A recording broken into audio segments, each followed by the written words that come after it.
shall we just move on up? We move on up, move on up.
to the funky, funky, funky groove. Get down, baby. Here you're in trouble. Lawyer says about 30% are unemployed. That's why I'm working hard to get this surplus food here. Some of you say to me, well, I'm not like you. I'm not a congressman. I haven't got education. I haven't got work. But you're a human being. And you know what you've got? You've got in your hand the power to use your vote and to use even those few cents you get from welfare to spend them only where you want to spend them. Remember that.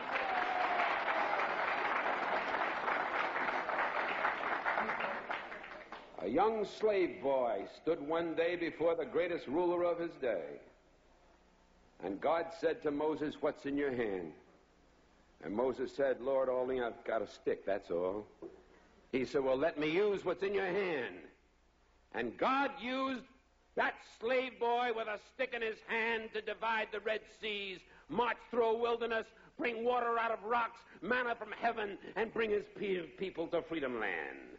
What's in your hand?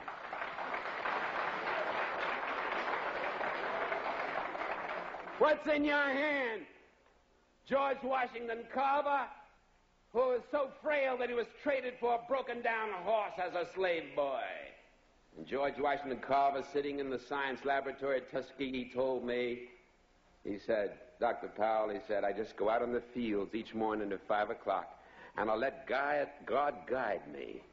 And I bring back these little things and work them over my laboratory, and that man did more to revolutionize the agricultural science of peanuts and of cotton and sweet potato than any other human being in the field of agricultural science. What's in your hand? Just let God use you, that's all. What's in your hand? I've got a string in my hand, that's all, and I'm flying a kite. And way up in the heavens, lightning strikes it. And I, Benjamin Franklin, discover for the first time the possibilities of electricity with a string in my hand. What's in your hand? Little hunchback sitting in a Roman jail? I haven't got anything in my hand but an old quill pen, but God says, write what I tell you to write. And Paul wrote, I have run my race with patience. I've finished my course. I've kept the faith. Henceforth there's laid up for me accountability. What's in your hand, little boy? All I've got is a slingshot. And the enemies of my people are great and big and more numerous than we are. Well, little David, go down to the brook and pick out a few stones and come on back and close your eyes if you want to and pull back that slingshot and let him go.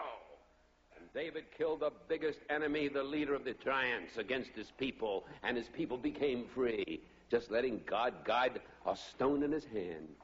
And a few years passed, and David is a king. And God says, what's in your hand? He said, I've got a harp in my hand. He said, well, David, play on your harp. And he played, the Lord is my shepherd. I shall not want. Maketh me to lie down in green pastures. Leadeth me beside still waters. Yea, though I walk through the valley and the shadow of death, I'll fear no evil. What's in your hand? What's in your hand? Man hanging on a cross. I've got 2 nails in my hand. Father, I stretch my hands to thee. No other help I know.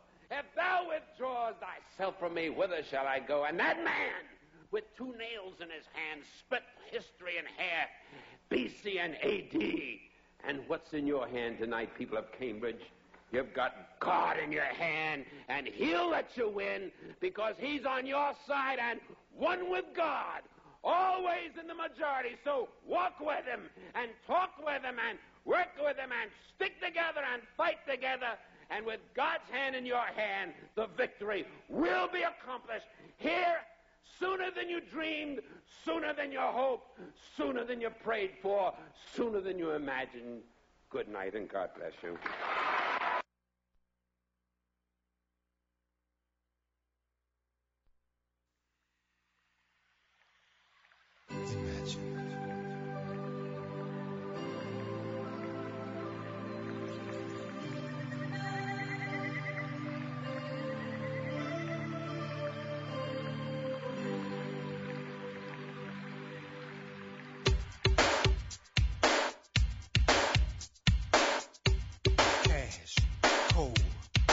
what I need.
Yeah. Ladies and gentlemen, Rick Young, another segment of What's in Your Hand. Radio at WHCR 90.3 FM, the voice of Harlem. Emanating from the campus of City College, an institution of higher learning. People are getting degrees here. Bachelor's degrees, master's degrees. and PhDs right here. Institution of Higher Learning. Love it.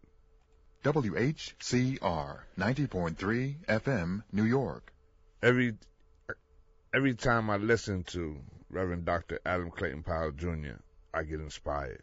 This show is named after Adam Clayton Powell Jr. So you know I get inspired when I listen to the Reverend Dr. Adam Clayton Powell Jr., the pastor of Abyssinian Church and a congressman, leading congressman. And I have a guest in the studio. And my guest is, she is a registered investment advisory firm based in New York. She has. And she has worked on Wall Street for over 15 years. Her past experience includes working at Morgan Stanley, Citigroup, Goldman Sachs, in such areas as quantitative strategies, derivatives, tax reporting, and portfolio risk analysis. And we're going to find out what all that is. She has a bachelor's degree, a master's degree, she has a BS, a MS in electrical engineering and computer science. And she graduated from Rice and Stanford universities. And Stanford is a pretty intensive school. What was that experience like, Stanford University? It was intense. I was getting my master's in. Well, first, good morning, everybody, and thanks for having me on here. Michelle Price. And I got to tell you, I love that song, "Gotta Be Rich." I loved that growing up. But yeah, Stanford was tough. I was studying electrical engineering, and since this was graduate school level work, most of the time I was sitting in class and I didn't know what the professors were talking about. But I stuck with it and graduated, and right after that I came here to New York. Wow. Interesting. Very, very interesting. Very interesting. And let's not mention that you also hold 2 black belts in karate and taekwondo. Yeah. And did some boxing at Kingsway Boxing. Yeah, that's right. And you trained twice with the Korean Olympic team in Seoul. That was crazy. I bet it was. That was crazy. I just got my black belt in Taekwondo, and my grandmaster at my school, like right here in the city, he was very well known in South Korea, and so he took a group of us over to Seoul to show us what a real black belt is like. Mm-hmm. And we trained for 2 weeks. It was brutal. And at the end of the 2 weeks, he took us to a stadium, and there was this little room in the middle of the stadium, and there was a 2-time Olympic champion Taekwondo black belt in there. And he put a group of us in there, and he said, "I'll see you in an hour." I'm like, "What?" And I swear, I've never been punched so hard in my life. I don't even remember the plane trip coming back. Wow. Yeah, but I got through it, and it really, something like that teaches you confidence. It really, like when you're pushed beyond what you think you can do, it builds up something in you. So your name is Michelle Price, but maybe I should call you Michelle Lee. and thinking you might see Bruce Lee and Chuck Norris come in the stadium and battle. And the funny thing, my dad's name is Charles, so I like to think I'm one of Charlie's angels. Okay, all right. That's corny. A little bit of corniness early. No, that's okay. That's all right. Hey, they were kicking butt, back in the days. Yeah. So, so what did you think of Adam Clayton Powell Jr.? What became present for you as you were listening to his words? Well, I liked how he kept saying, work with what you've got. That's basically what's in your hand is. And I know when I talk to people about money, a lot of people think they need to be rich in order to become rich, but it really takes very little. I've heard of teachers and truck drivers saving a little bit each month, working with what they have, and eventually becoming millionaires. And so it takes faith, which is what Mr. Powell was preaching about, and consistency and belief in yourself, and you don't have to have much. You just have to work with what you've got, and you can really make some great things happen. Well, first of all, right now people are hurting financially, like really hurting, and it affects people in so many different ways. In so many different ways, relationships, health. Health. I mean, let's start with health because I was at the hospital early this week with my stepfather, who's in a coma. He's been in a coma for 15 months, and so he's staying in a nursing home now, and he gets sick because he has a bed sore. Right. And the reason why he has a bed sore because they don't turn him enough. Enough. He has to be turned on a consistent basis every 20 minutes or every 10 minutes, 20 minutes. Right. And when you don't have that, because the people that work there, they might have one person, one aide working with 5, 8 patients. Right. So they're running around with their head cut off. So he's got a bed sore. He might, go to the bathroom and he's got to sit there. So he developed the bed sore. That you lay in one spot for long, that's what you get bed sores. So you get sick, get infected, you get sick, gets pneumonia, and so he had to go to the hospital. Now, this is supposed to be a first class hospital, Columbia Presbyterian. I'm calling them out. They've been overwhelmed. They had people all in the hallways. And they said it started since New Year's. It was just people were just running to the emergency room. Right. All in the hallways, laying on stretchers all through the hallways. Doubling up, the rooms, like if you go to the hospital and you go to the emergency room, they put you in a little area. Right. And it's just, you can pull the curtain, 2 to an area. So, my father was in the emergency room for 4 days. And the reason why, because they didn't have to set up the machine, because he has to have a special setup. Right. 4 days in the emergency room. Wow. So, but then again, and my niece was at St. Louis Roosevelt. She was having a baby, and I went up there. It's like nice 14th floor. I said, wow, this looks nice. Right. And so I went down, walked in, and I see the lady there. I said, wow, is this the VIP section? She said, well, the VIP section is over there. So I went to see my niece, and I came back. So I said, so tell me about this VIP section. She said, oh, they pay $400 a night, starting up to as much as $800 a night, and your family can stay there. They said they don't eat hospital food. They have their own kitchen. And I said, well, what do you do? She said, I'm the concierge. Yeah. I said, so that's how it works. Yeah. It takes, so when you're dealing with health, money comes into play. Yeah, it definitely does. And actually, a similar thing happened to my grandfather. He, I think he was about 92 years old, and this was when I was 13. He had to stay in a home, and he was very well known in the town. He was a reverend. He ran the church there, and the place where he stayed was it was a nice place, but same thing. He got bed sores. He had to have his leg amputated because of gangrene. Just because of the lack of quality of good care. But you're right. I mean, that duality still exists today. You if you don't have a lot of money, you may not get the best care. He was staying at a nice place? Yeah, it was nice. I mean, it wasn't.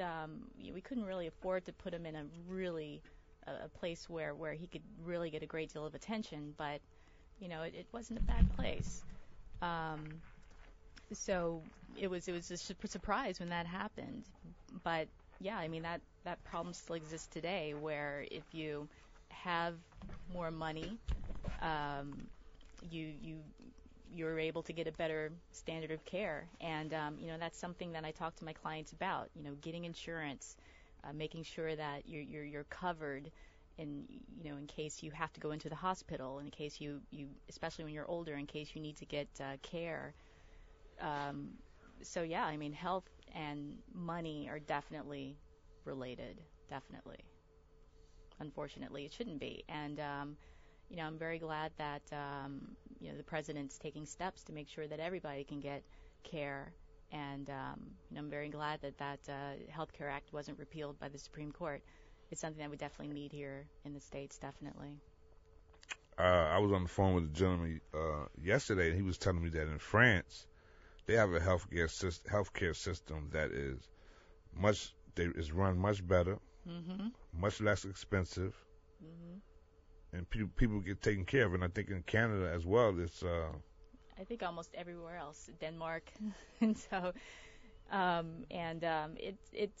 it definitely hurts our economy to have to, take care of folks who don't have insurance. Everyone deserves to have insurance. Everyone deserves to have access to quality care. It shouldn't be a money thing. It's a human thing. And so I'm very glad he made that a very important part of his first term. Okay. Yeah. And then, then relationships. So many relationships break up because of money. Yes. It's always on several levels too. Just one person maybe spends more than the other. One person maybe makes more than the other, especially these days. Sometimes in some relationships, some women make more than their husbands, and that becomes an issue. So it's strange how it crops up in strange ways, affects couples in strange ways. Money. You ever watch this program that comes on TV called "To Debt Do Us Part"? No, but I've heard about it. Yeah, it's pretty interesting. Yeah. And some of the things that you see on that program, a lot of people are living that way, and worse, overspending, not having a clue where their money's going. So. Yeah, I mean, it breaks up families. If my parents ever got into an argument, it was usually about money, and so it's and it's funny that that's my career, money, and I want to try and make it not an issue for people, just especially couples, just to make it such that they have a plan, they're working on it monthly, they're keeping their debt low, they're paying off their debt, they're saving for retirement on a monthly basis, such that it's not an issue, such that there's no reason to argue. That's the hope anyway. So. How was it that you were led into the money industry? Well, I did study electrical engineering in school, probably the dorkiest thing you can study. But when I was about to graduate, Morgan Stanley came on campus, and before I heard about finance, before I knew anything about Wall Street, I was thinking I'd go to maybe Hewlett Packard or Microsoft and write software. But the thought of it was very underwhelming, to say the least. Nothing against those companies, but imagine a sea of gray cubicles and whatnot. That's what my life would have been. But Morgan Stanley came on campus, and they were looking for people with math backgrounds to do something called quantitative strategies, which is where we use our math to help determine the risk of trades before traders would place those trades. Which is something that really came in handy, in 2007, 2008 when I was working with individual investors.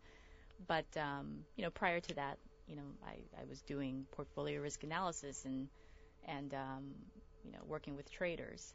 But around 2007, I don't know, something in my gut said, stop working with traders, get from behind the trading desk and work with individuals. They need help more than these traders do. And so 2007, that's when I joined Edward Jones and opened up an office. That's when I met you. Yep, exactly. That was when we met. And it's funny, right when I joined, that's right when the market took a dive. It wasn't my fault. It just happened. But it was I was very happy at that moment to be working with individuals, because that's when something like risk analysis really helped. Do you remember how we met? I think it was through Eileen. You think so? Yeah, she and I trained in karate together, and I know she used to work with you or still works with you. Yeah, but I don't think that's how. No? I don't know. I was trying to remember that myself. I mean, I know I did some boxing and you box. Yeah. But I can't think of. But I knew that she knew you. Yeah. So maybe it was some other way. Yeah. I'm not sure. I'll look And back. she was telling me how great you were. And Oh, she's incredible. I love her. Yeah. She's like a 5th degree black belt. She's fierce. Yeah. Yeah, she breaks those cinder blocks with her elbows. Wow. Yeah. But I think she took my class like one time, maybe 2, and then that was it. Oh. So we got to get you in there, see if you can handle it. It's a little tough. It's a little challenging. I can do tough. You know, you hey, did. remember I fought this crazy, Olympic champion. True. But then again, that was like over a decade ago. So who knows? So what is portfolio risk analysis? What is that?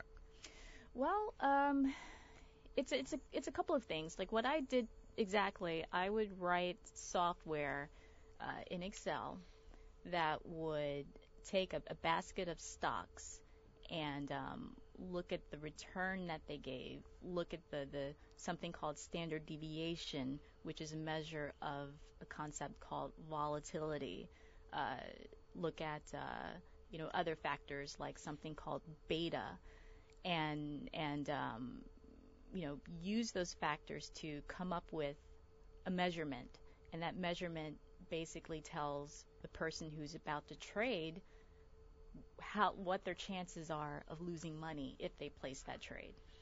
And so I would write these equations. I'd put them inside of Excel, and it would generate reports that the traders would run, and the reports would tell them what the volatility of that basket of stocks was, how aggressive that basket of stocks was, if the market, like measured by the S&P 500, would move X amount, then their portfolio may move Y amount. And so, by knowing how the market was performing, they could deduce how their portfolio would perform. And so it's a way of trading, but not trading blindly. So especially during 2007, when I was working with individuals, the market was taking a dive. I could look at their portfolios and determine how much of a dive their portfolios would take. And if I knew that they were close to retirement, or if I knew that they had to, would need their money soon, I'd say, your portfolio is likely not going to do well in this type of market. We'd have to trade out, and that worked. So it's really using the power of numbers and math to assess how well a portfolio may do. And actually, speaking of Excel, I did want to mention that I wrote this book, How to Buy Stocks Online. With the book, I created an Excel worksheet, and in it has tabs in it that'll help you create a budget. It'll help you figure out a plan for yourself, meaning, for example, if you want to buy a home in 5 years, the spreadsheet will help you figure out, given your time frame of 5 years, given the end amount that you want to have, how much you need to invest on a monthly basis, how much you need to put away, what return your portfolio needs to have in order for you to hit that goal amount in that period of time. And so if you go to, I have a publishing company set up called modernwealthmedia.com. If you go there /radio, you can download that spreadsheet. It's free. It goes very well with the book, so definitely I hope you buy the book too, but you can get that spreadsheet for free, and that's really sort of my sweet spot of what I do. Now what happens, fear, when it comes to money, and then you talk about stocks. fear, and then the education level is like 0.101. So explain what a stock is. A stock is your share of a company's profits. So really, when you buy a stock, you're really buying a piece of a company. Like if you can compare a company to a pie, a stock is a slice of that pie. Okay. So you're part owner in that company. So if that company makes a profit, you make a profit. If that company doesn't do well, depending on what price you bought that stock at, you may not do well. And so it's your chance to participate in a company's business and to be part owner of that business. So let's say, hypothetically, I have a couple of $100, Mm-hmm. and I hear that this new sneaker is coming out. Mm-hmm. Now I have a choice. I could go and camp outside of that store, wait online all night long until the early morning when they open to be the first to get that sneaker, or I could take that same money and invest in a stock. Break that down. It's an individual decision. We know that. Yeah, Mm-hmm. like if you're in a position where you have emergency savings and ideally 4 to 6 months of emergency savings, and actually more if possible, given the economy. If you have money stored away, and if you're also set in terms of taking care of your retirement and other bigger goals, then yeah, go buy those sneakers. Go travel and do something with that $100. But if you're in debt, if you haven't really taken care of yourself financially and given yourself that cushion, then personally I would take that $100 and put it towards my future. Tennis shoes, they wear out. They don't really benefit you, unless you put them in a glass case and sell them and treat it as an investment. But it's something that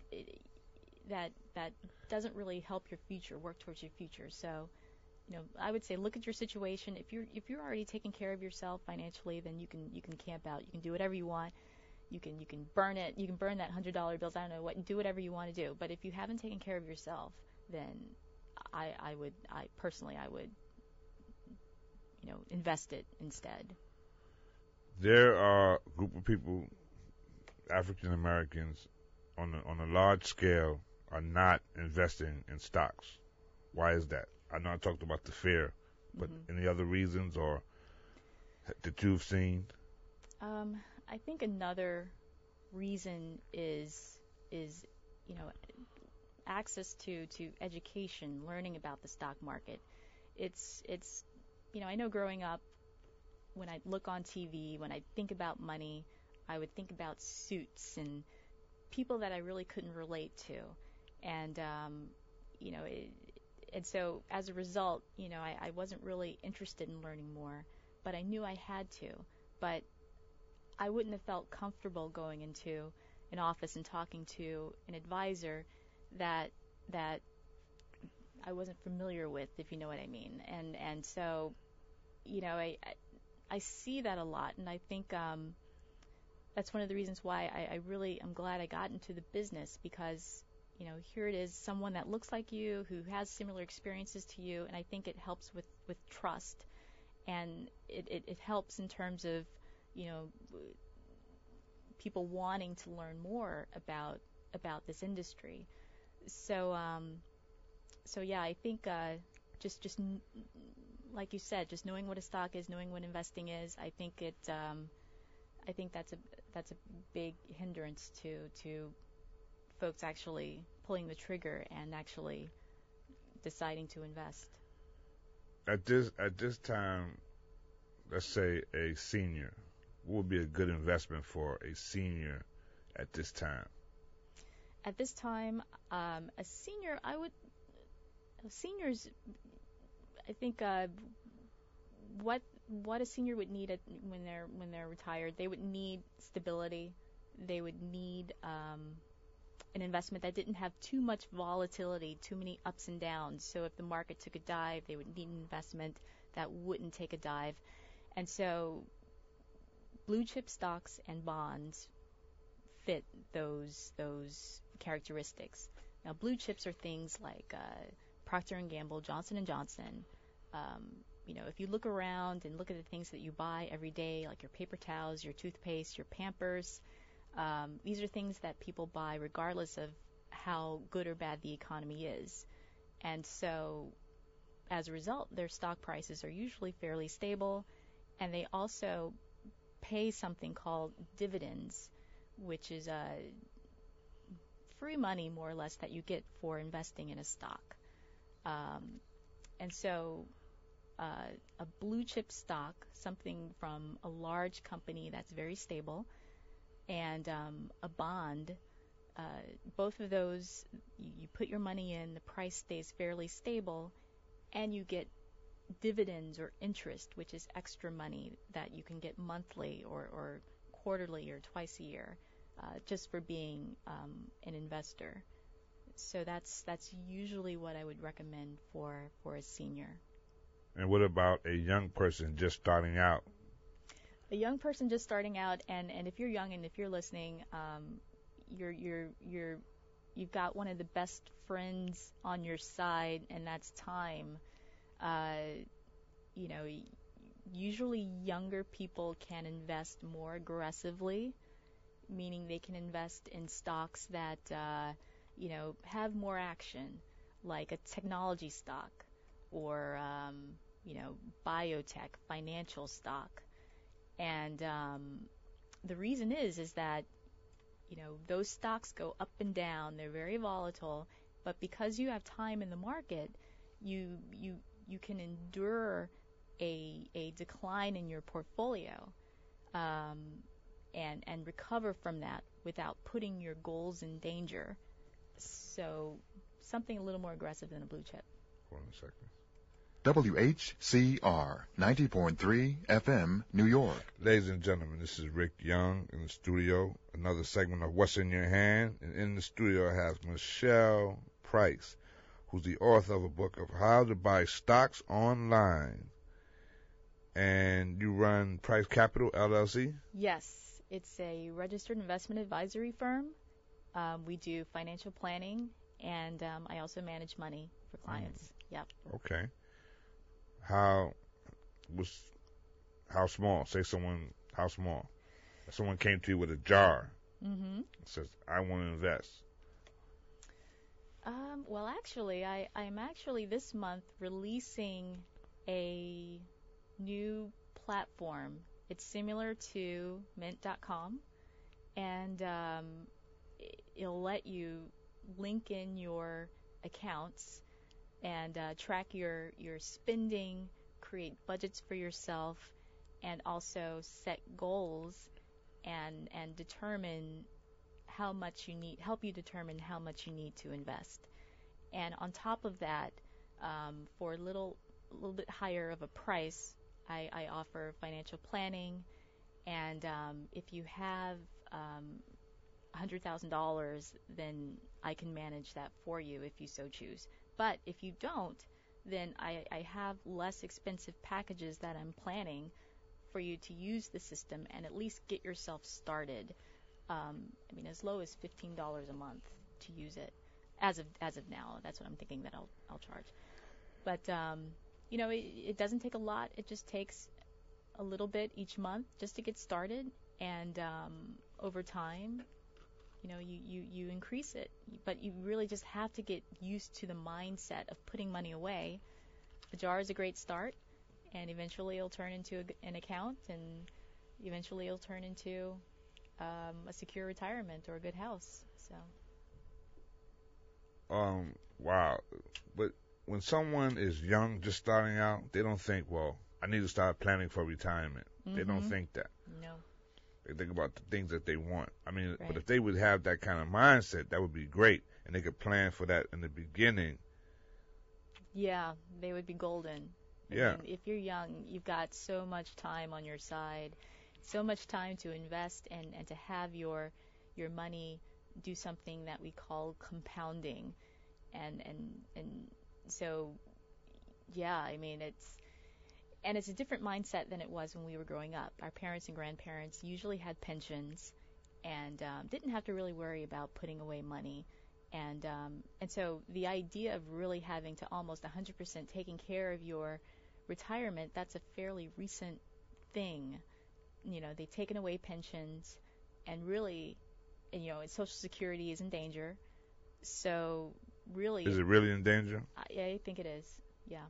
I mean, we have, and it's in danger because we have a large number of baby boomers retiring. And what really happens with Social Security is the folks who are working right now pay into the Social Security system with their wages, and that's what the folks who are retired now get in Social Security. Right now, not as many people are working, and there's a larger than normal group of people retiring, baby boomers. So those two factors combined really puts a squeeze on Social Security. And so, you know, the reserves may be used up by the time Generation X and Y retire. So the idea of having to almost fund 100% your retirement, that's a fairly new concept. And so, you know, especially young people, we're just not used to thinking in those terms. But we have to, or else we'll be working for the rest of our lives. And, you know, it's funny, some people just don't know how to handle money, too, because, you know, you hear about people winning the lottery, and then they wind up. They lose their minds. Lose their minds. Yeah. That's another thing. How do you, you get a whole lot of money. How do you say, okay, let me step back and see how I'm going to use this money? Most people don't do that. They just, okay, let's go. Yeah, let's go. Forward march. You know, cash it out, put it in a cash account or put it under my mattress, and I'll just start spending it. Yeah. I mean, you can still do some of that.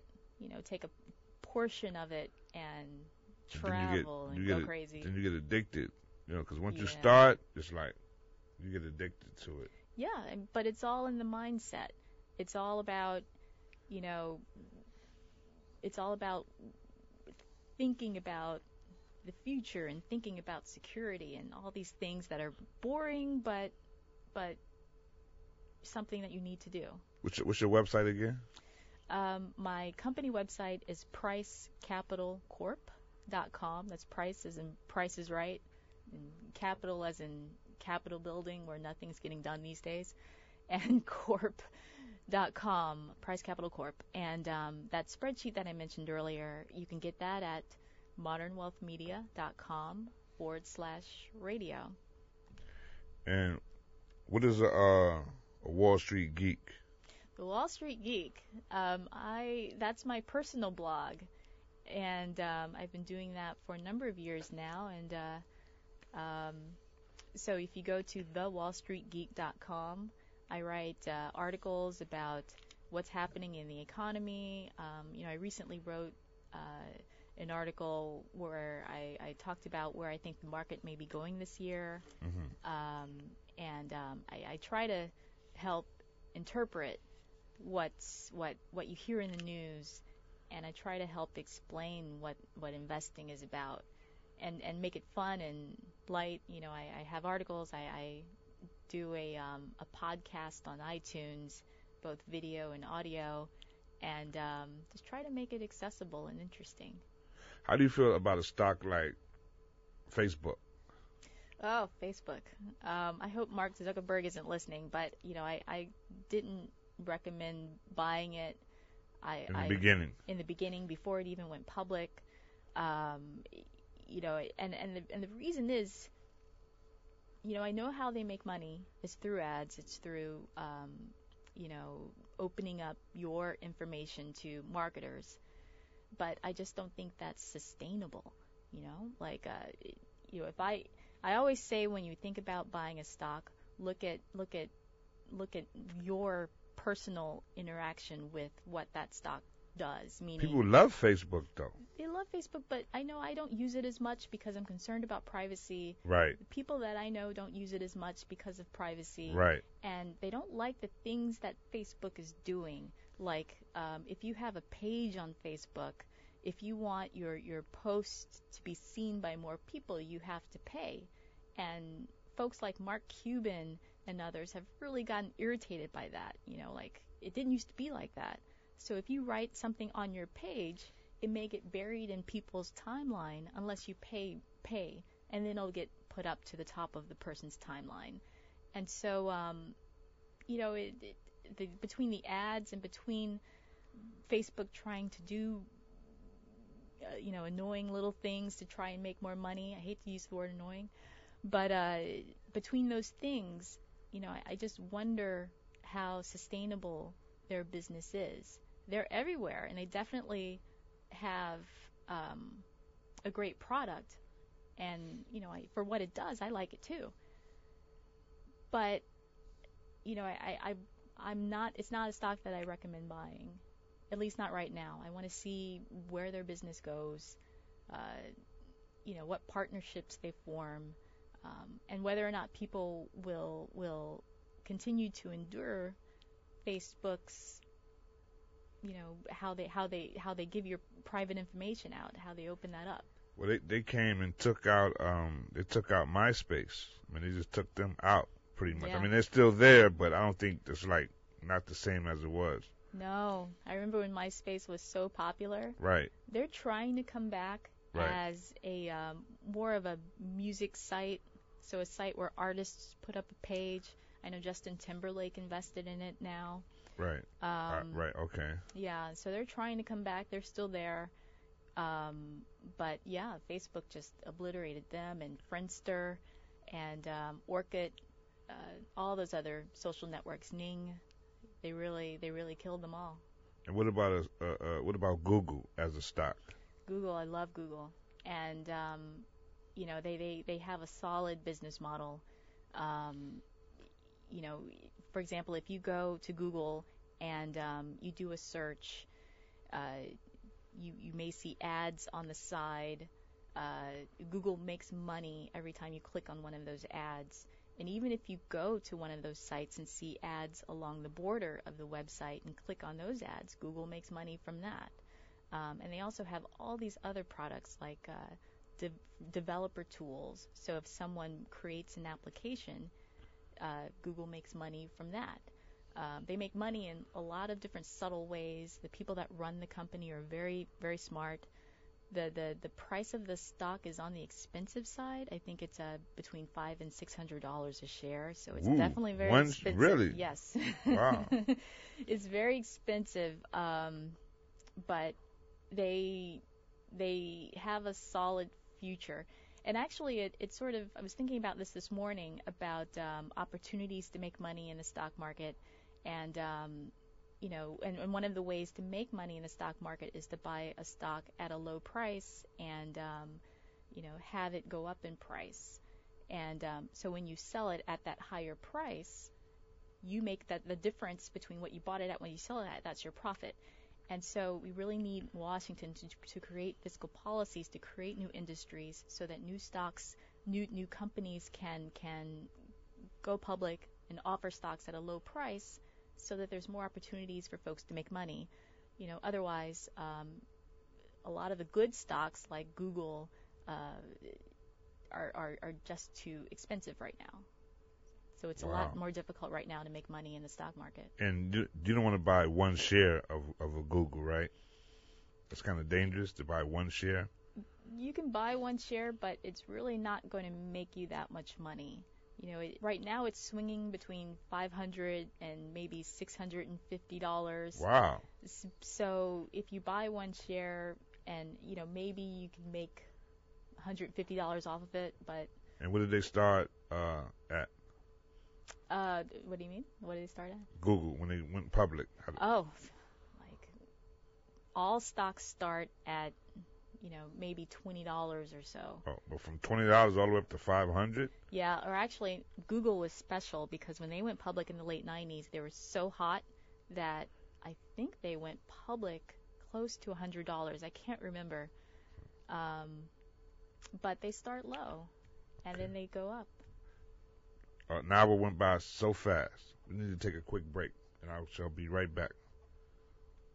WHCR 90.3 FM, New York.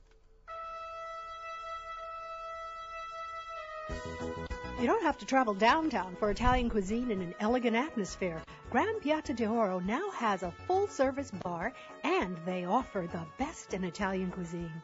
Satisfy your palate with an assortment of traditional Italian dishes like fettuccine alfredo, chicken marsala, and their award-winning special, golden lobster alla Gilberto. Gran Piazza d'Oro is available to host and or cater your next event. Gran Piazza d'Oro is located at 1429 Fifth Avenue between 116th and 117th Streets in Harlem. For more information, call 212-722-2244 or visit GranPiattoRestaurant.com.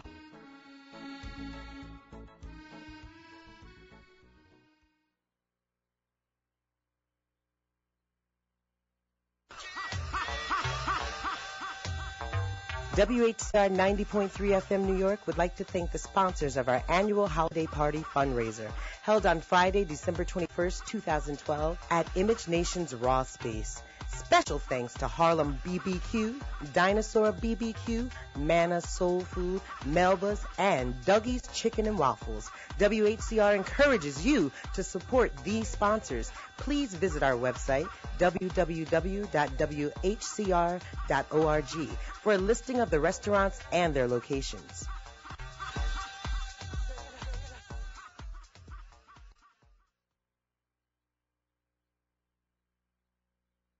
WHCR 90.3 FM, New York.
Okay. All right, ladies and gentlemen, this is Rich This is Rick Young. And what's in your hand? In celebration of all working moms. For every time you prepared us for our future.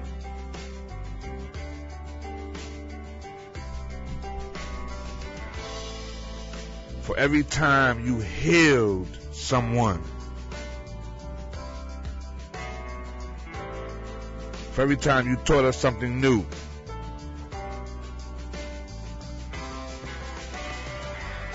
For every time you influenced a generation. For every time you opened our imaginations.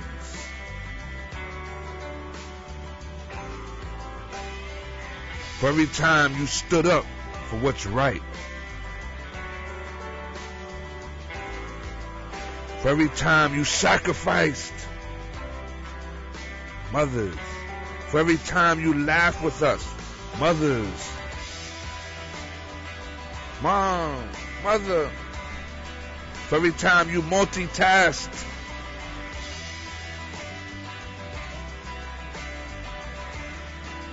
For every time you improvised.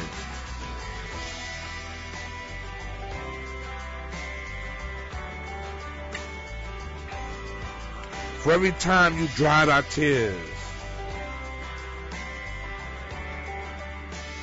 For every time you made our day.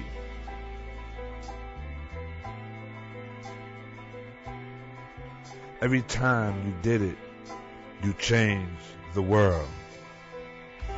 With great love, respect, and appreciation, we celebrate you from WorkingMoms.com.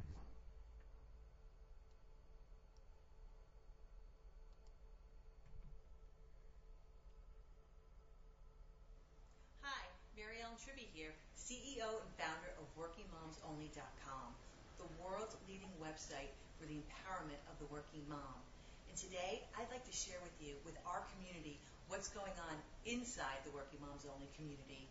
You know I'm committed to bringing you only the best experts, and we've got one of the best expert panels around. And guess what? We've just added to it. That's right, we have 3 brand new experts that I'd like to introduce you to. First, there's PJ McClure. PJ is the founder of the Mindset Maven, and he founded his company so he could help entrepreneurs eliminate the fears and frustrations that usually come with starting and growing that business. And then we've got David Cross. David was a senior internet marketing consultant for Agora Publishing for over 10 years, and he's going to help you with all your internet marketing. And finally, Brian Tracy. That's right, world-renowned Brian Tracy, author of over 300 video and learning programs, and he believes in our mission. Brian, David, and PJ all came to us because of what we stand for, because of what we do. And so I can't leave you without just a little bit of a marketing lesson today that basically goes, if your marketing is mission-based, meaning that you stay true to your mission statement and core values, the people and the profits will follow. This is Mary Ellen Tribby for WorkingMomsOnly.com.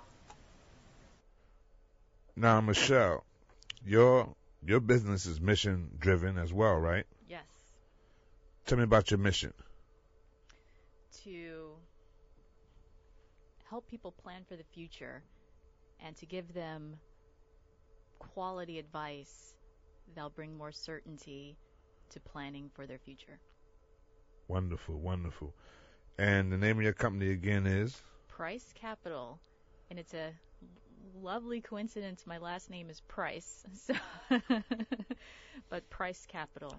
And mothers definitely need to learn how to invest. Yes. And I got a little choked up with that intro, just thinking about my mom. Her birthday's this month. But women in particular, whether you're a mom, whether you're single, really need to learn about money. It's traditionally something that... When's your mom's birthday? January 21st. Oh, wow. Yeah. And when's your birthday? December 7th. Oh, okay. All right. And that young lady, Mary Ellen Tribby. She's expert in marketing. Mm-hmm. And guess what? She's on the line. Mary Ellen, how are you doing this morning? Oh, I'm doing great. Great, Ricky. How are you? We're having a great time here. I'm learning so much about derivatives and stocks and all these different words that, most people run away from. But I'm learning from Michelle Price here. And now we have you, who's expert marketer, and bringing the whole thing together. And Good. We'll have some fun. Absolutely. So tell me, workingmoms.com? Working Moms Only. Workingmomsonly.com. Yes. Now, wow, you have such a resume. You're a CEO, mother of 3, best-selling author, wife, sister, daughter, business consultant, philanthropist, and friend, which is really cool. So Working Moms Only, tell me about that. What is it? It's a newsletter, it's a website for empowerment. Actually. Excuse me? Okay, so basically WorkingMomsOnly.com is the world's leading website and newsletter for the empowerment of the working mom. Like you said, our mission is to supply the tools that give every working mom the ability to lead a healthy, wealthy, and more balanced, blended lifestyle.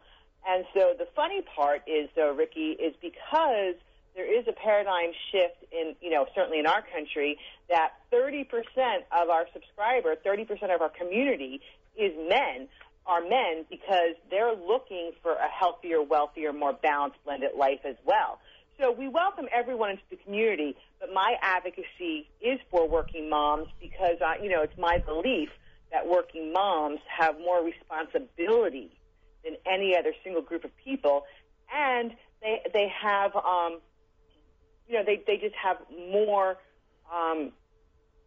influence than any other single group of people as well. They are the people really blending the next generation to take care of our world. Now, you took earlytorise.com from $8 million in sales to $26 million in sales in just 15 months. And then before that, you served as president for Whcr Research, mm-hmm.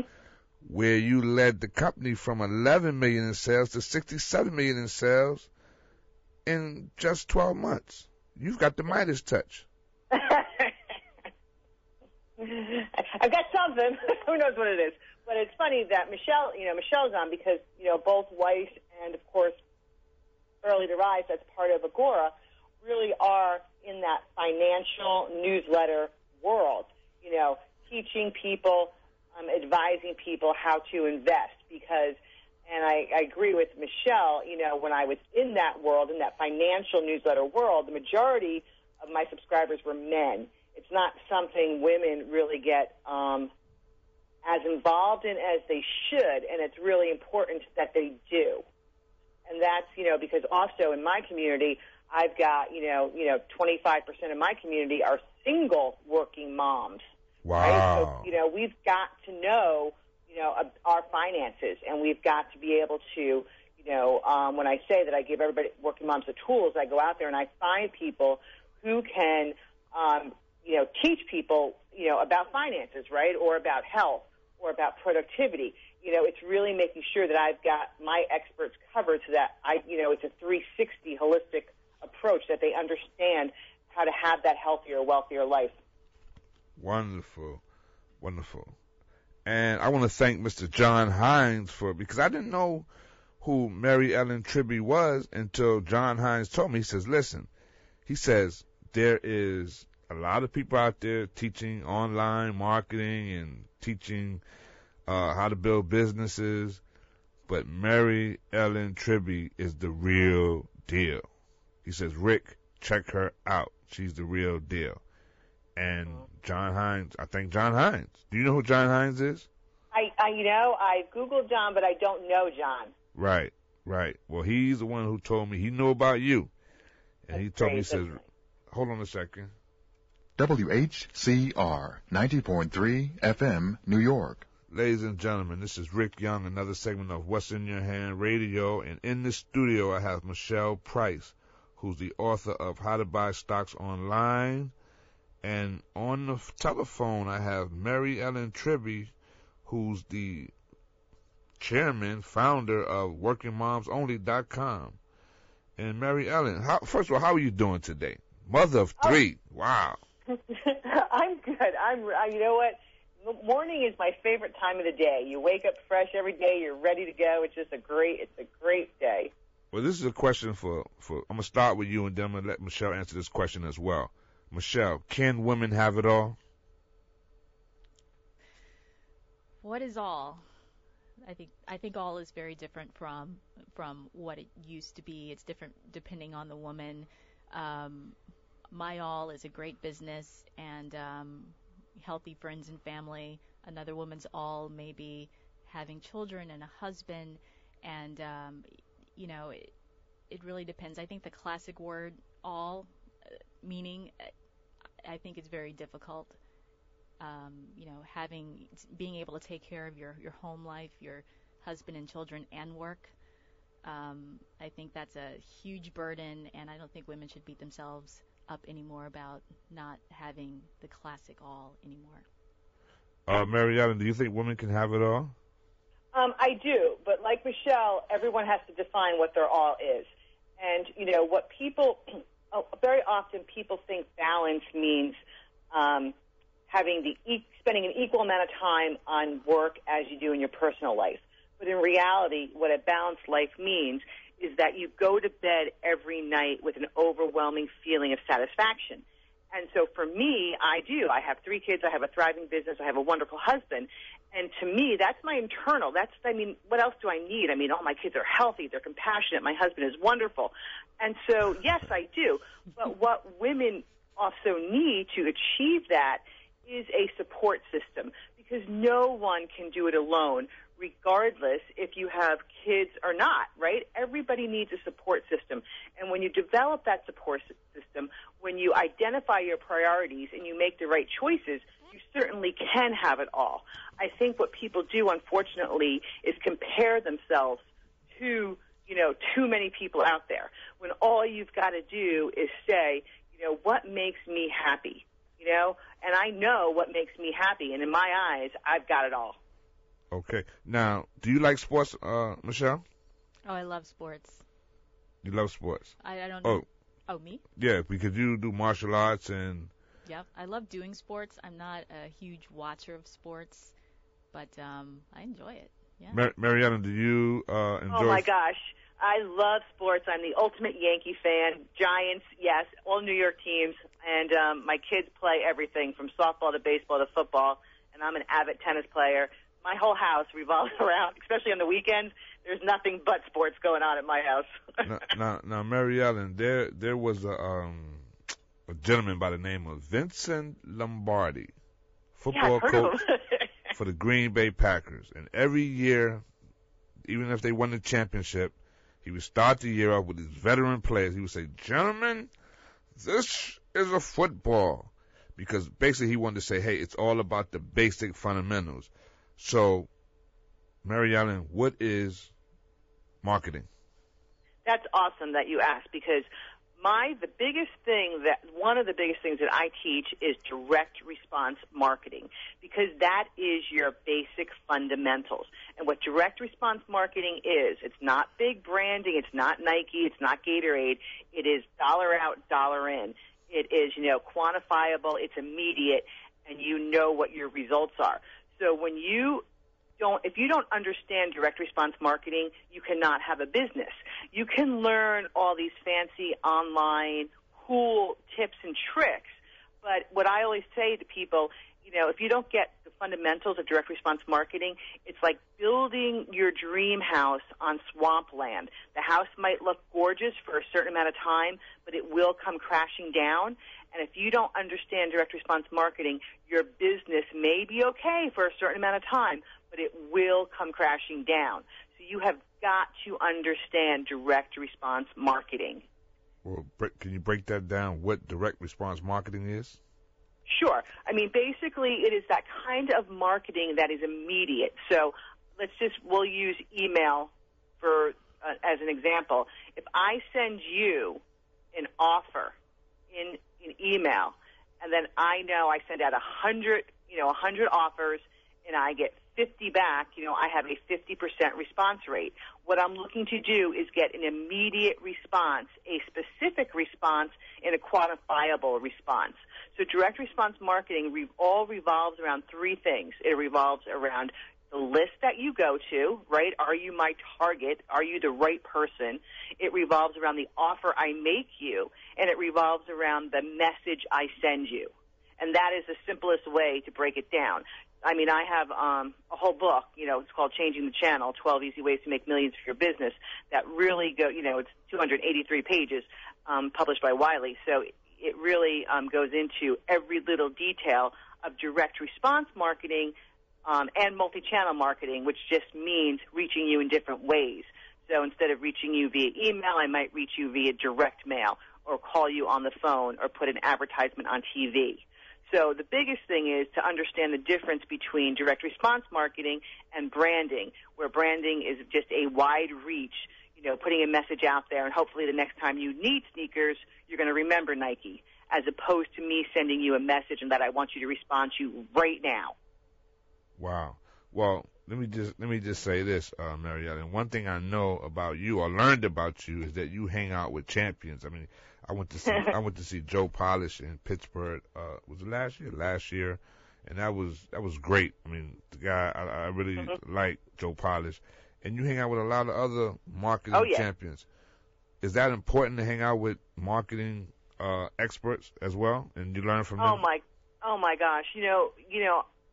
You are essentially anybody is the medium of the 5 people you hang out with the most, right?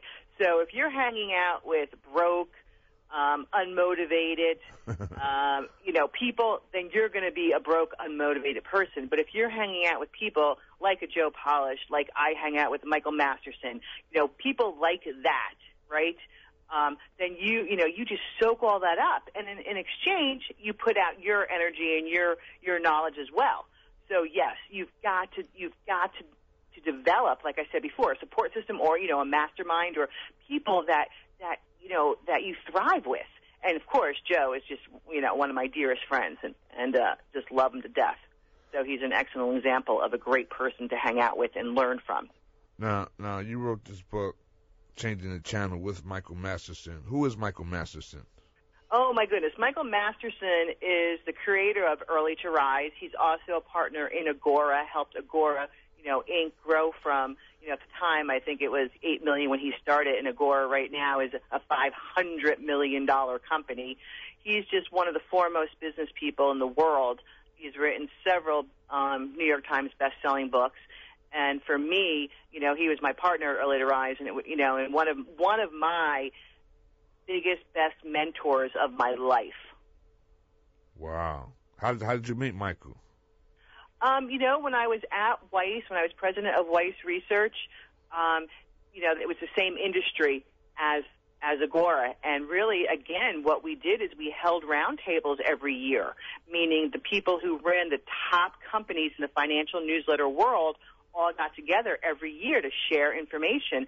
And I met Michael and all the other Agora people there. And from that minute on, they started trying to recruit me to go over to Agora and Early to Rise. And so after 3 years, it worked, and I went. Wow. Now, I'm signed up with Early to Rise. I don't even know how I got signed up with Early to Rise, but I am signed up with Early to Rise. Mm-hmm. Mm-hmm. Are you still with Early to Rise now? No. I left Early to Rise 3 years ago to start Working Moms Only. I loved Early to Rise. I ran that business for 4 years, and it was fabulous. But I knew that I needed to start my own business, and I knew I needed to start a business for working moms, mostly because, when I would speak, I'd speak all over the world on marketing and business, and there would be women who would come up to me, and, they would say, gosh, I just had a baby. I can't even find time to brush my teeth, nevertheless go back to work or do my work. How do you do it? And I just knew that there needed to be a community for this group of women, for working moms. And so I left one of the best positions I ever had in my life to start Working Moms Only and it was just 3 years ago, January 6th. So WorkingMomsOnly.com. It's so easy to remember. And wow, okay. So it's empowerment for working women. working. Yep. Like I said, everyone is welcomed. It's, we concentrate on working moms, but like I said, the advice in there really just about anybody can apply it because it really is for just a healthier, wealthier, more balanced lifestyle. So, and like I said, we've got 30% of our community is men. Every week I get an email from a man asking me to change the name of the website because they keep reading it. I'm like, it's okay, you can still be with us, but that's the name's not changing. Okay, I meet people from all walks of life, and we know that the economy is really bad and people are hurting right now. Would you agree, Yes. Mary Ellen?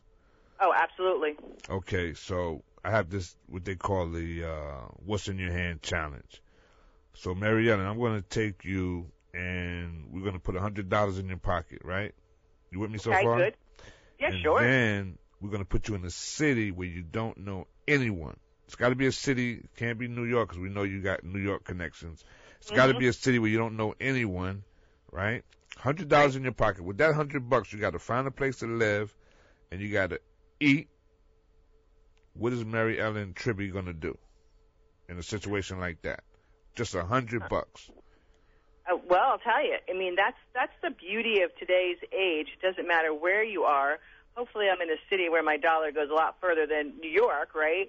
But I would absolutely. I'd go wait a online. minute. You can't. No, you can't. But you can't do a lifeline. Say, hey, mom, pop, brother, sister, cousin, uncle. No. Right. No, you got to work on your research. Internet? Yes, absolutely, absolutely. All right. And that's what I would do. I would go online and I would start Googling. Like, say I was in Juneau, Alaska. I would Google the cheapest place to stay in Juneau, the cheapest restaurants in Juneau, and then I would look, for the quickest place to start making money, of course, which is online. And that's the beautiful thing about, being an entrepreneur today and starting an online business today. I mean, you couldn't do this years ago. You didn't, it wasn't that easy.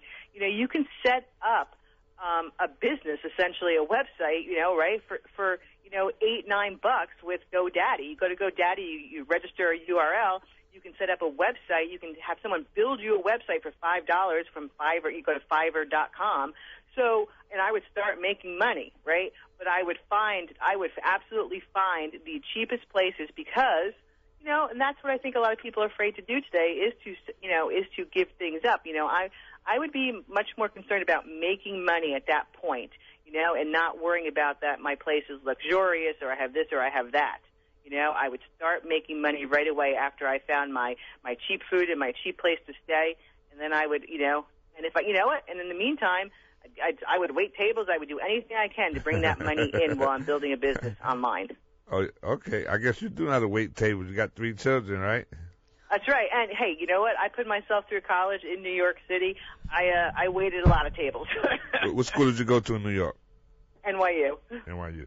Okay, Michelle. $100. We know it can't be New Orleans because you were born there. It can't be Houston because you grew up in Houston. $100 in your pocket. A city, Detroit, Atlanta, Chicago, someplace where you don't know anyone. $100. What is Michelle Price going to do? I mean, I would do something very similar. I would first and foremost find a place to live. So probably a hostel if I only had $100 in my pocket, or maybe get a roommate. And then I would make sure I would work in a place where I could be around movers and shakers. So if I were to, I'm not sure. I've never waited tables before, but if it were waiting tables at some exclusive club or some high-end restaurant where the people that know people ate and went, I would go there and I would get a job there.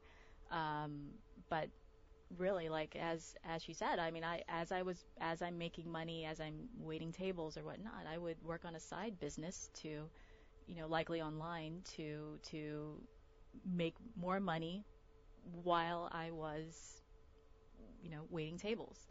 But yeah, I mean, I would get the housing, I would put myself around people that knew people, and I would really just hustle and talk myself into better opportunities. Talk yourself into better opportunities. Yeah, okay. Market myself. Speaking of marketing, yeah, I mean, and that's really, I mean, this is all really speaking to me because as a business owner, marketing is a big part of what I have to do in order for my business to survive.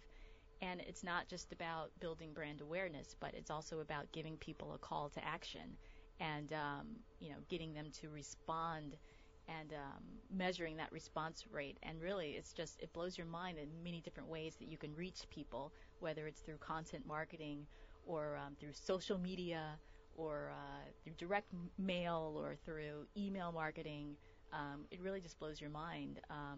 Google ads, so on and so forth. So really, talent only gets you so far.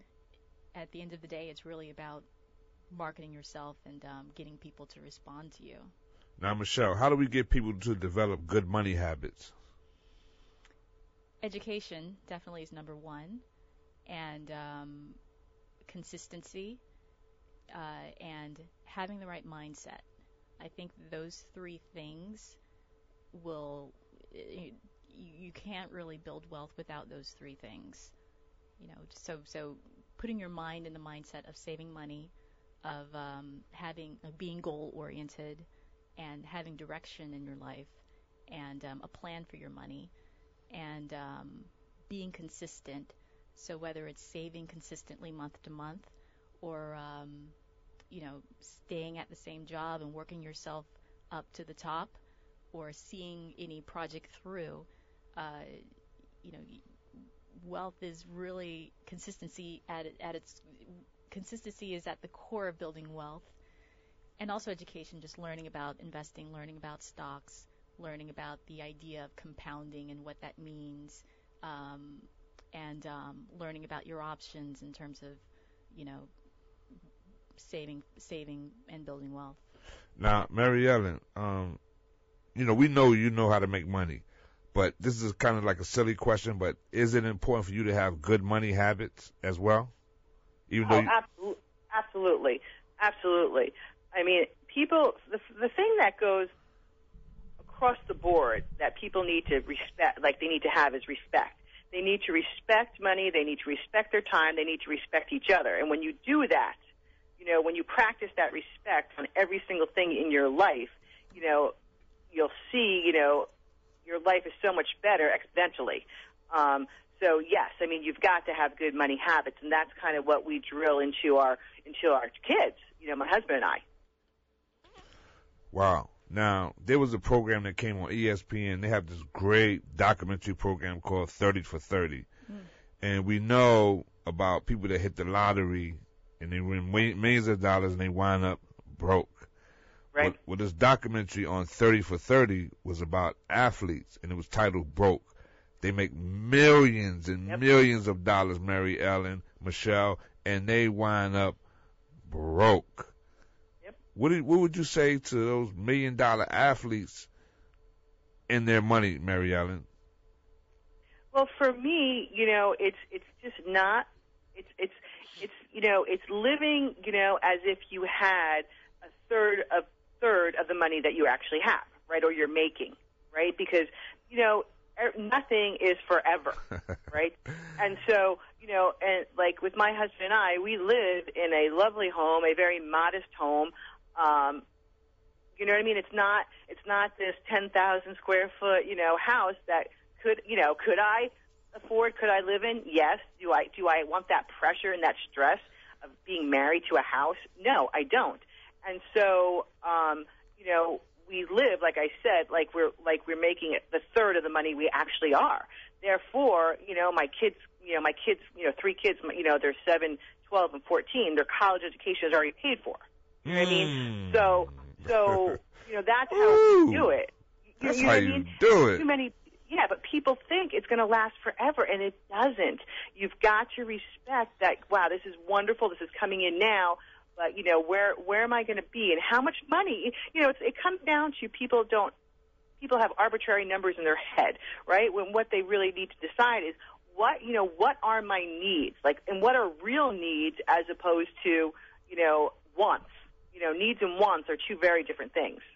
And so you cover your needs, and then maybe, you look at, 5 to 10% of your wants and go up that high. But that's it.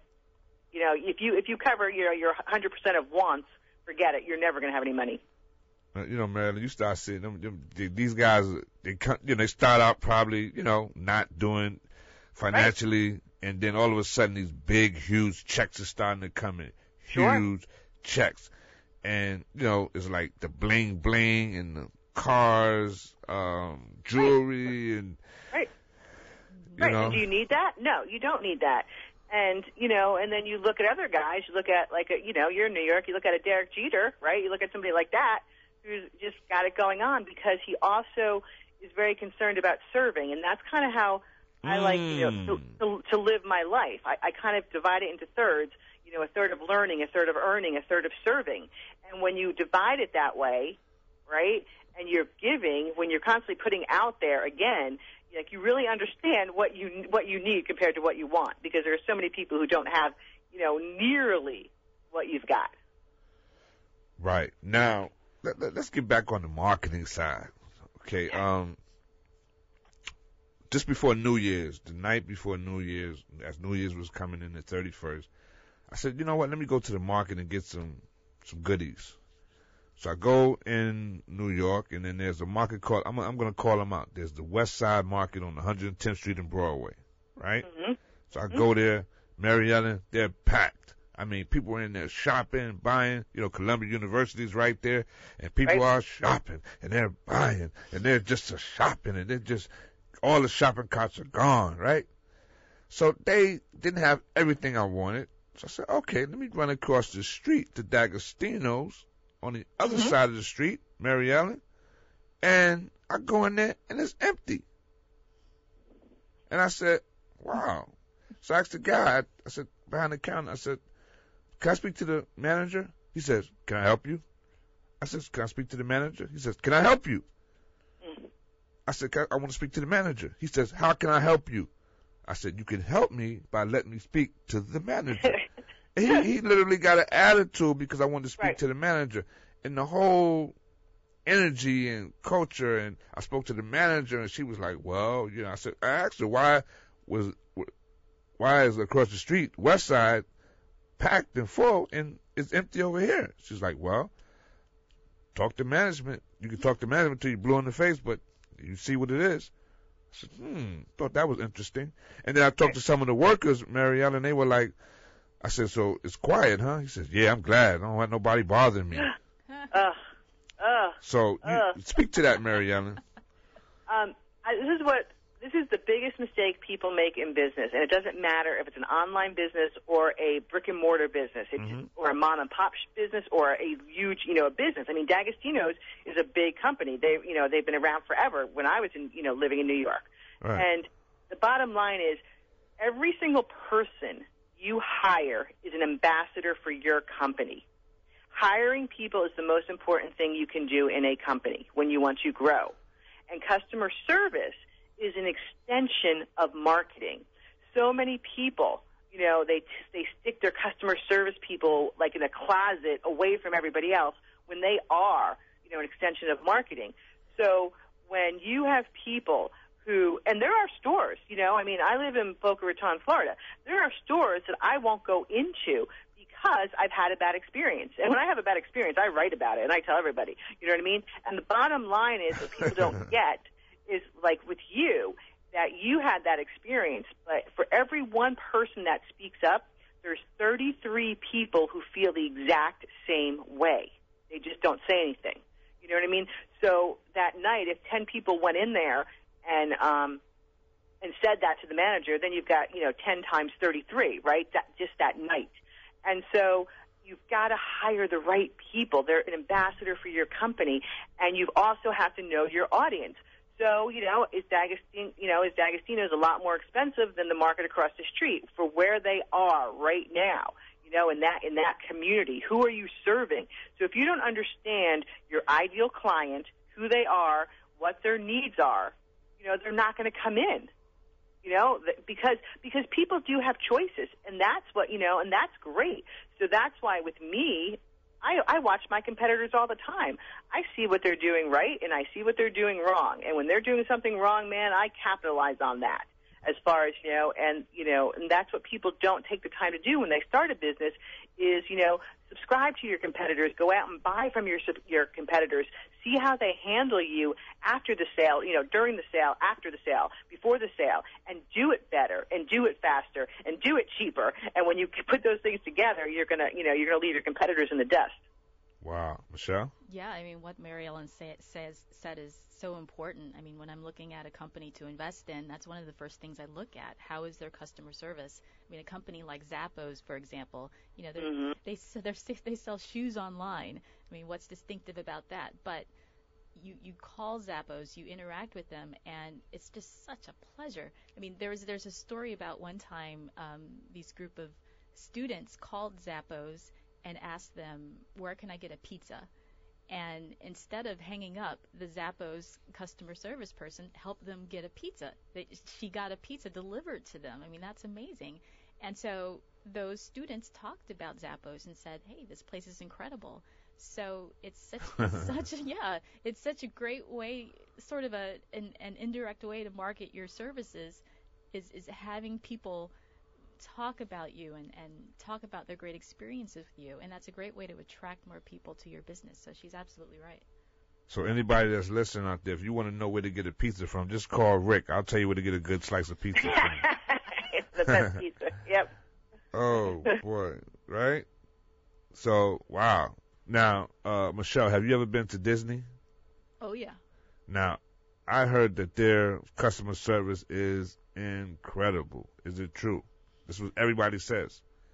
I was a kid, so everything was great to me. I have actually, I'm sad. I haven't been as an adult, but I don't remember any troubles when I was a kid. I remember going there when the Epcot Center opened, and you would think a great big park like that, people would be wandering around and being lost and whatnot, but it was very organized. I just remember people smiling and being happy, and I just don't remember any frustration. So yeah, it definitely held up its reputation as the best place on earth. That's Disney, right? The best place on earth. Yeah. Yep. Yeah. Rick, I go all the time because it's right up the road from us, and wow. I take my kids all the time, and I will tell you that they are excellent marketers, and I think one of the reasons is I actually have a good friend who consults with them. And my friend was, Tony Robbins' best man at his wedding. He ran Tony's companies for years, and he consults with Disney. And he said one day he was walking in the park with one of their, the highest people in Disney, and they're just walking nonchalantly, looking around. And there was a piece of paper on the ground, and the president of Disney just bent down, picked up the piece of paper, put it in his pocket, and kept going. When you think about people in offices, and I've seen this a zillion times when I've gone in to consult for companies or just anywhere, that people who represent that company, and there's a piece of paper on the ground, they step over it, they step on it, but they don't take that one little second to bend down and pick it up. And it really is about those little things, about just caring about the place that you're representing.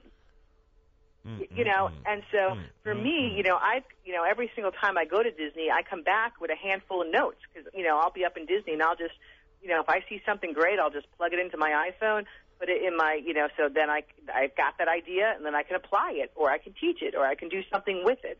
But Disney is, it's a wonderful company as far as how they treat their customers. Wow. Now, Mariana, do you have any questions for Michelle? Because she... Yeah, I would love to. I'd love to find out Michelle's website and see, just find out more about Michelle. Website? Thank you. Website is pricecapitalcorp.com. That's my business website, and I have a personal blog called The Wall Street Geek, where. Great. That's a great name. Yeah, and and that's where I blog about personal finance topics and try to interpret and make investing more accessible and fun. Oh, great. Now, Michelle, do you have a question for Mary Ellen? Yes, I do. I'm so happy to talk to you. So, as I'm a business owner. I own an investment company, and marketing is a big part of getting my name out. What in your opinion, is the best form of marketing? You know, there's so many different ways to market to people, whether it's email or direct mail or social media marketing or ads online. In your opinion, what method gives people the best bang for the buck, the best response rate? For something like financial, online and direct mail and TV and radio are fabulous channels of marketing. They all work. Again, it depends if you're going to the right people and you have the right message. And so, there's just little things to do. And, what I always advise people is, and I'm on, your blog, but not on I didn't go to your site yet, but, to always have an opt-in page on your blog. Because at the end of the day, when you're building a business, the money is in the list. Meaning, when you can go out to people directly as opposed to them expecting them to come to you, you're always going to get a higher response rate, and then you have their email name to sell them, whether it's a print newsletter, advisory service, whatever it is. So they all work, but you've got to capture names. I mean, and that's the biggest thing, so that you don't have to go out and rent names, because that's where the expense comes in. But if you capture and start building your own list, that's the best way to build your business. So, if you look at workingmomsonly.com, the first thing that you see there is an opt-in box for, their name and their email address, so that they can receive my newsletter from me on a regular basis. And that newsletter is free that they get on Monday and Thursday. But what I'm doing is I'm bonding with them. I'm building a relationship so that when I do send them an offer, a promotion to buy something, I have their trust. And for me, I never send my community anything that I don't vet personally, meaning that I think this product is worthy. And so therefore, now you take a read and see if this is good for you. And if, when they buy it, that's how I make money. But first I give. I just give them, and then I'll send a promotion. So, like I said, all the channels work, but it really is the best thing to do is build your own list. Wow, you know what, Mary Ellen, we could tell that you love marketing. You love it. We could tell. I could hear the passion in your voice. Oh yeah, I love it. I love it. Like I said, it doesn't matter where I am. If I'm in Disney, if I'm playing tennis, if I'm anything, it's always in my head. It's in me. Wow. Well, you get to hang out with people like Dan Kennedy and Bill Glazer and Bill's a real good friend. Joe Polish and Michael Masterson. Hey, those are winners. Yep. Absolutely. And you're a winner too. And Michelle is a winner. And so I'm hanging out with two winners this morning. Wow, what does that make me? You're a winner. You're a winner before you met us. All right. Okay. Wow. So what do you see coming? Okay, so 2013, what are you looking forward to in 2013, Mary Ellen? I'm looking forward, just to developing, my Working Moms Only community and meeting more people and, and helping them. Because, I know, like you said before, Rick, it is tough times, but I think the biggest mistake people make is that, it's tough times and they panic and they stick their head in the sand. But, when you've got a bear market, you've got to be that bull. You have got to be the bull, and you've got to look at a bear market as opportunity. And when you go back and you look at this country, some of the biggest, strongest businesses were created during recessionary times. And I think, that's kind of the message I want to get out there, that, it is a great time to start your own business. If you're afraid you're going to lose your job or if you've lost your job, it is a fabulous time to start your own business. And the beautiful thing, again, with, kind of online businesses is that you can be what we call that chicken entrepreneur. You can start a business while you've got a job and get it going, get it up and running. Again, it's just how willing are you to spend that time in the evening, right? So instead of, sitting back and watching Law and Order, you've got to put that time into building a business. And, that's how you make money. Because most people will never get rich, working for somebody else. But when you start your own business, yeah, there's blood, sweat, and tears, but the rewards are fantastic. And when you learn how to invest, like Michelle is saying, that, you've got to have those incremental revenue streams in order to really get wealthy. It's not going to come kind of by being, that middle manager, at anybody else's company, and where you're always worried, will I have this job tomorrow? So you've got to be that bull in this bear market and take action. I want you to listen to this, Mary Ellen and Michelle.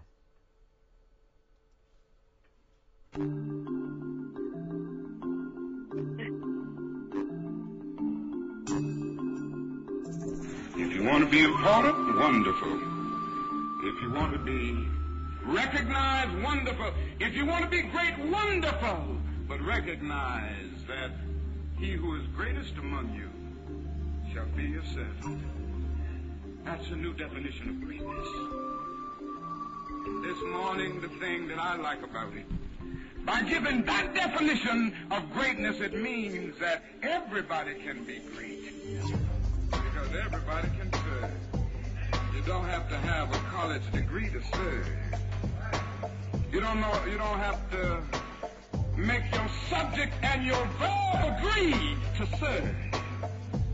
You don't have to know about Plato and Aristotle to serve. You don't have to know Einstein's theory of relativity to serve. You don't have to know the second theory of thermodynamics in physics to serve.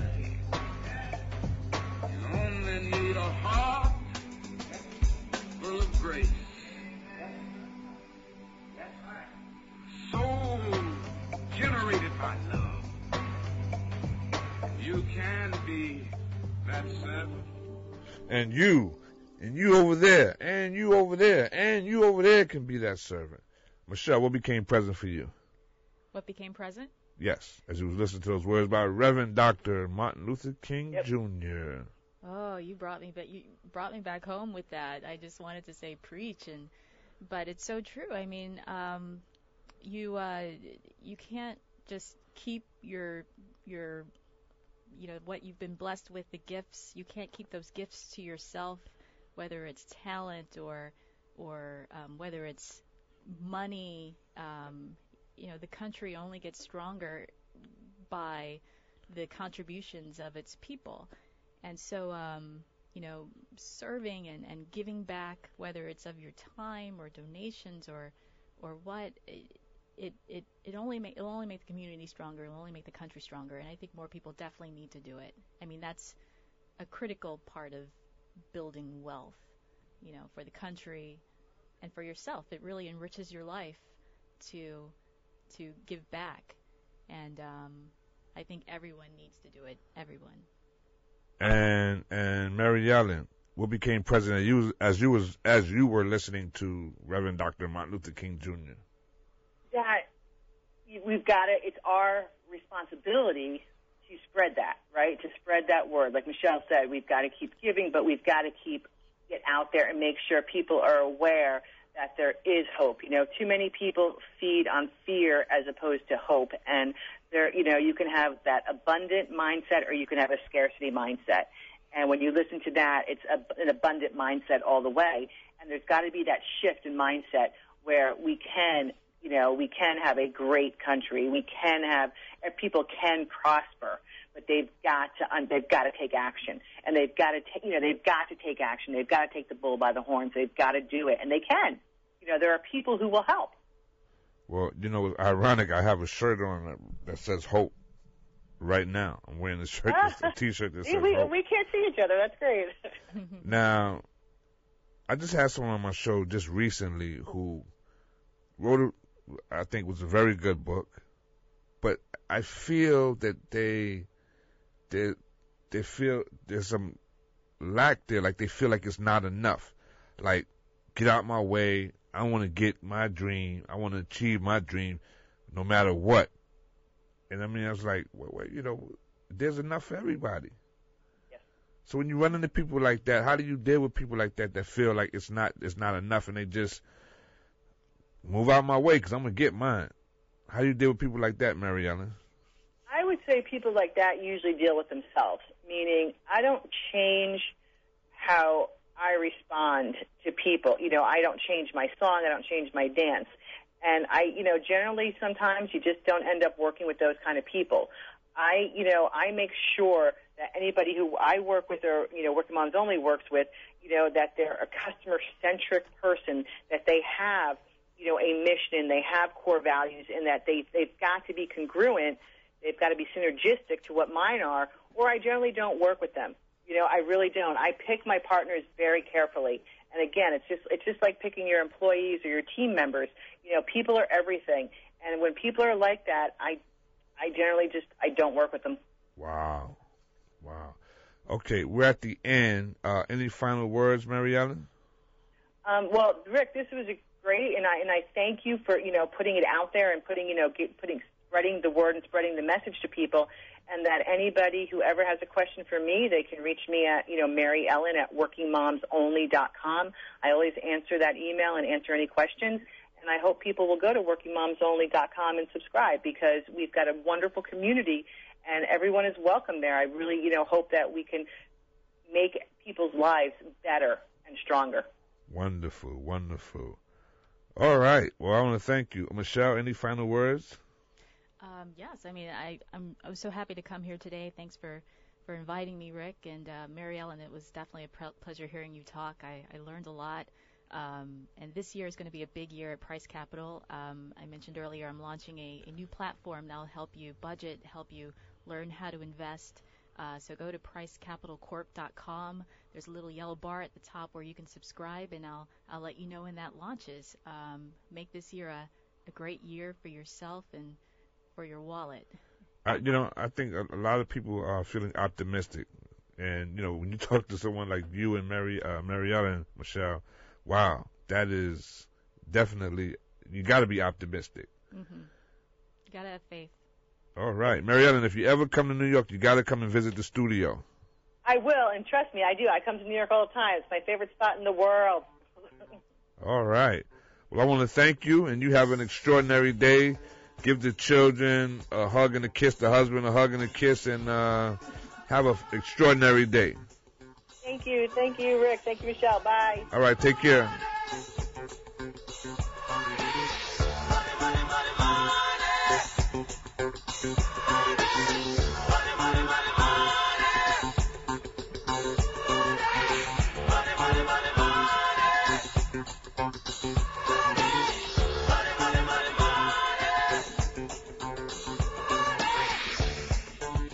Ladies and gentlemen, this is Rick Young signing off another segment of What's in Your Hand, WHCR 90.3 FM, the voice of Harlem.